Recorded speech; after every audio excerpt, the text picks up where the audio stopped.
Hi everyone, welcome to my true crime YouTube channel. Thank you so much for watching. Today's video is the crazy way that 3 men actually escaped Alcatraz prison. I absolutely love this case because there is still like elements of mystery to it, which I just think are really intriguing. It's also just absolutely fascinating to me how these guys pulled this off, and some of the details I'm just like, how did they think of this and how are they that clever? It really boggles my mind. So we're going to get straight into it. I'm just going to tell you a little bit of background about the men involved in this escape plan, and then we're going to go into the details of what they actually did. So first up, we've got Frank Morris. He was actually orphaned at the age of just 11. He actually spent his childhood in and out of foster care homes, and he was convicted at 13 years old for substance possession and robbery. So from a very young age, he's involved in crime. He was actually very smart though, and had an IQ of 133, which made him the top 2% of the population. And I think this is going to be quite obvious later on in just how he's managed to hatch such an insane plan. He was later arrested for grand larceny, car theft and armed robbery in Miami Beach. So he ended up in prison, and he did have a history already of prison escapes. He'd previously escaped from a different prison, and that was why he was recaptured and put into Alcatraz in 1960, because people felt like Alcatraz was unescapable, if that's a word. Now we've got brothers Clarence and John Anglin, and they were inseparable as children apparently. At the age of 14, Clarence was caught breaking into a service station. So again, like with Frank Morris, from a very young age involved in criminality. And him and his brother started robbing banks. They actually once used a toy gun to rob a bank, which I thought was quite funny. In 1958, they were actually given 35-year sentences, and like with Frank Morris, they were originally placed in another prison, but after escape attempts, they ended up in Alcatraz. Now we've got Alan West. He was arrested over 20 times prior to being placed in Alcatraz. He was actually ultimately imprisoned for car theft, and again, after an escape attempt from a Florida prison, he ended up in Alcatraz in 1957.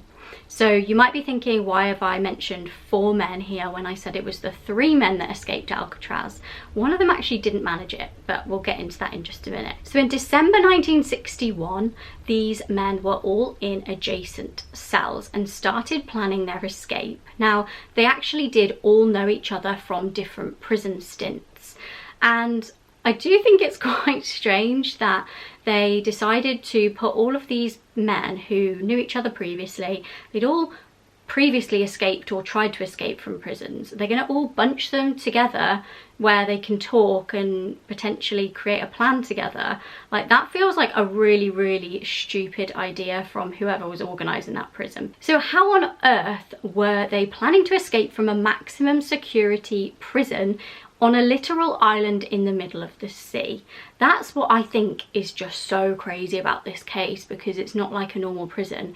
It's not like, you know, we hear of prison escapes all the time. Well, I do in this sort of line of work. But, you know, you can't just climb down the wall and run away and leg it on foot. You're literally in the middle of the sea. So a key part of their plan was actually to use the ventilation ducts under the sinks in their cells.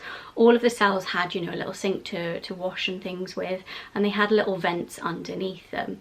Now, they knew that in order to escape through these vents, they would need to widen them massively. And they actually started to do this very slyly, obviously, with blades and metal spoons that they stole from other parts of the prison. They also put together, this is fascinating to me, they put together an electric drill using a motor from a vacuum cleaner that they found in the prison. So these are really clever men to be able to do something like this. Now, in order to use an electric drill, a drill is obviously very loud, so the men needed a cover. They needed something to cover up the fact that they were going to be drilling through a hole in the wall. Now, the prison actually had a regular happy hour where they all used to get together and play instruments together. So this was the perfect cover-up for when they wanted to drill. They'd wait till that happy hour, they'd wait till they're, you know, playing really loud musical instruments. That's going to cover up the sound of them drilling, which it did. Now through the ventilation duct was a corridor, and down the corridor they created this secret workshop where they would put together things to help them hopefully escape the prison. Now this was things such as a raft. As I mentioned, you're going to escape the prison, but you're then met with a massive body of water, so you are going to need some sort of raft, some sort of boat to get you from A to B. Now interestingly, they did have access to reading materials in prison, including mechanics magazines, which was really convenient. They actually used one of these magazines which included instructions of how to make life jackets, which was something they would obviously need. They stitched together 50 raincoats to make a raft. I don't know how they managed to get their hands on 50 raincoats. They hand sewed the raft together and actually used liquid plastic from the prison shop and the heat from steam pipes inside the prison. They also had to make paddles for the raft. They weren't just going to be able to just float away to safety. They had to have paddles, and those are made from plywood and screws that again they had in the prison. Now they now had to work out how to not raise suspicions when they did escape. And this is one of my favourite parts of this whole case, because I just think it's so, it is like something out of a film, and it's also something just so incredibly clever. While they were in the workshop and when they did eventually escape, they would need to make it look like they were still in their beds. So they actually created paper mache heads, so that at a distance, when sort of the prison guards and things were coming past, they would think that the men were still in their beds. They also used real hair from the barber shop that they'd collected in order to make the heads look more realistic. Now we're going to get to the actual escape plan. So on the evening of June the 11th at 10:30 p.m, the plan was in motion. They got everything they needed for the escape plan. So Frank and the two Anglin brothers climbed through the ventilation ducts and through the other side. So when Alan West attempted this, and I do feel sorry for him in this situation, he actually found that the cement around his vent had hardened, which had made it more narrow than he expected. So by the time that he'd managed to sort of re-widen the hole, the others actually left without him. So he realised that they'd gone and his escape plan was foiled, unfortunately, and he just went back to bed. The other three by this point had climbed onto the roof, and they then had to climb down a 50-foot kitchen pipe and climb 2 barbed wire fences to get to the water. So this is not easy at all. They'd also made a makeshift foot pump, which is incredible. I don't know how you would go about making a foot pump to blow up their raft. They were attempting to travel 2 miles to Angel Island, where they would hopefully finally be free. Now, thanks to the dummy heads, the prison officers didn't discover that the men had gone until the next morning. And when the guards did notice, they locked down the prison. Now, there was a huge search over the next week, and on June the 14th, a paddle was found floating 200 yards off the southern shore of Angel Island, which was obviously where they were hoping to get to. In a similar area, boat crew found a wallet wrapped in plastic with the names and addresses and photos of the men's friends and relatives.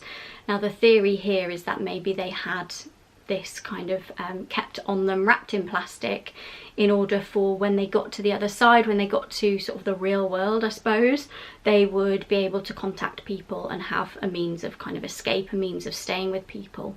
So on June the 21st, this is quite a while actually after the escape, raincoat material was found on a beach which may have been the remains of the raft. Remember, it was made out of 50 raincoats. A deflated life jacket was also found in the same material, which was discovered shortly after. Now, no other physical evidence of the men has ever been found. No bodies have been found. It's obviously quite a treacherous journey. They were doing it in the middle of the night. I can imagine it was quite cold in the water. I can imagine it was quite treacherous for 3 men on a little raft. Now, the FBI have theorised that the men drowned. Obviously, Alan didn't manage to escape with the other men, so he was actually fully cooperative with the police, and he told them all the information that they needed. He wasn't actually charged with any part of the escape plan because of this. Now, some really kind of interesting things have come out since, which I'll go through. Some of them I'm just like, I don't know how to explain that. I will leave it up to you whether or not you think these things are accurate, whether you think there's any truth in any of this, or whether you think, you know, did the men make out alive? I'm really interested in your theories. So family members of the Anglin brothers actually occasionally received postcards and messages over the years. Most were unsigned, and one was signed Jerry and another was signed Jerry and Joe. Was this some sort of code? Were they trying to, you know, make contact with their family members? They also got a Christmas card in 1962. It said, "To Mother from John, Merry Christmas." Was this John Anglin? Was this somebody just doing a hoax? The Anglin brothers' mum also got anonymous flowers every single Mother's Day until she died in 1973. Also, this is a real part of the case where I'm like, this is so like it was in a film. I can imagine that this just reminds me of like a Mrs. Doubtfire kind of thing. 2 tall, unusual women in heavy makeup also reportedly turned up at her funeral. So I suppose what they're insinuating there is, were these the men in disguise? I don't know. I think that would be quite a ballsy move to turn up, you know, dressed as a woman to your mum's funeral. I don't know. I'm interested in your theories on that one. Now, several tips over the years have come in also to say that a man who looked like Clarence Anglin may be living in Florida, because this was quite a highly publicised thing at the time. So I think people obviously saw Clarence and the rest of the men on the news and things like that. A man called Fred Brizzy, I hope that's how you say it, who grew up with the Anglin brothers, claimed that he bumped into them in Rio de Janeiro in 1975, and he actually produced some photos. In January 2020, AI specialists used facial recognition techniques to conclude that the men in the photos were John and Clarence Anglin. I don't know how AI knows that for a fact, but that is what the AI specialist said. Now, Robert Anglin apparently told people that before he died in 2010, that he'd been in contact with John and Clarence until 1987, which he may well have been. I think if I had loved ones and they'd escaped from prison, I wouldn't want to sort of make that public knowledge just in case they got sent back there. And in 2018, the FBI confirmed that they'd actually received a letter apparently written by John. The writer stated that Frank Morris died in 2008 and had been going under a different name altogether, and Clarence had died in 2011. Now, just a little side note, I did cover a case that I'll link down below in the description. I did cover a case on my TikTok where a man did actually escape prison and go and start a whole new life under a different identity for absolutely years, and only then recently died. So we'll link that because I feel like it is probably quite interesting if you're interested in this. Now, why did they receive a letter off apparently off John? He was apparently asking to surrender in exchange for cancer treatment. Now, we still do not know if this was a genuine letter or a hoax, and apparently the FBI didn't reply. So I wish I would have been in the FBI, because I just wouldn't be able to not reply. I'm really interested in, like, you know, finding out whether that was a hoax or not. I think that's it's quite an elaborate hoax. I don't know why anyone would do that, but then people do strange things, like confess to murders they didn't commit just for attention and things like that. So who knows? I'm really interested though in your opinions, so please do leave them in the comments below. If you have any updates as well, because this was information that I found through just several different documents and reports online, so there may well be information that I don't know about this case that has come out maybe recently, so please do let me know in the comments below. Thank you so much for watching. I really do hope that you have enjoyed this video and found it interesting. If you have done, please like and subscribe. Thanks so much for watching, and hopefully I'll see you all on my next video.